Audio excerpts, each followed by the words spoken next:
From the gator brain perspective, gator brain's #1 job is scanning the environment for threats. And every time you are trying to influence someone, you're a threat, a potential threat. You are a threat to, even if it's just their attention, or to their time, or to their social capital. Sometimes it will be their money. And many, many times you're a threat to their autonomy. The gator brain hates to be told what to do. We just hate being, like when I shared with you, I was prohibited from playing with Barbies and becoming a marketing person, right? My gator brain is like, there's my career path.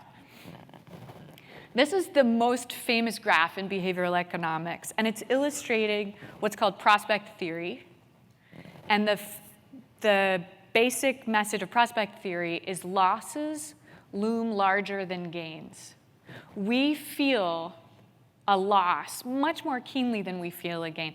And you know this from when you get feedback, right? When you get 360 feedback or when you get feedback from your boss, you hear lots of great things, and they just kind of go in one ear and out the other, and then you hear one piece of criticism and it just, it cuts, right? Bad is stronger than good. It's not bad, that's just how it is. And it makes a lot of sense. It needs to be that way for us to survive.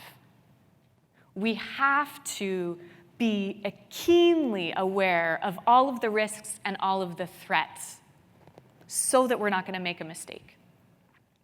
In the brain, what researchers find is that the brain processes threats to our beliefs in the same way as threats to our physical safety.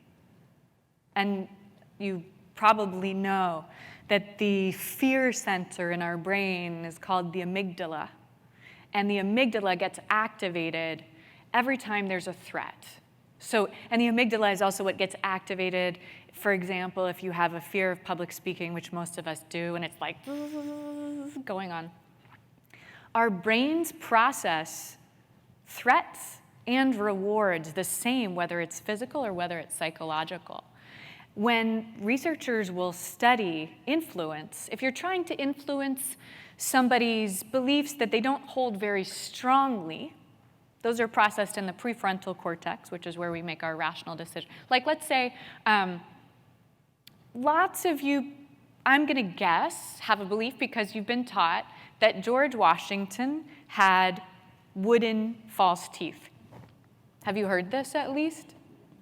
Okay, it turns out that's not true.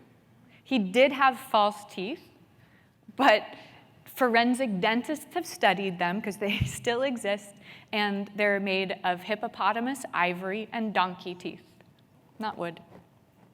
Okay, and your prefrontal cortex is now just updating. Oh, okay, George Washington's false teeth were not made of wood. It's not threatening, right?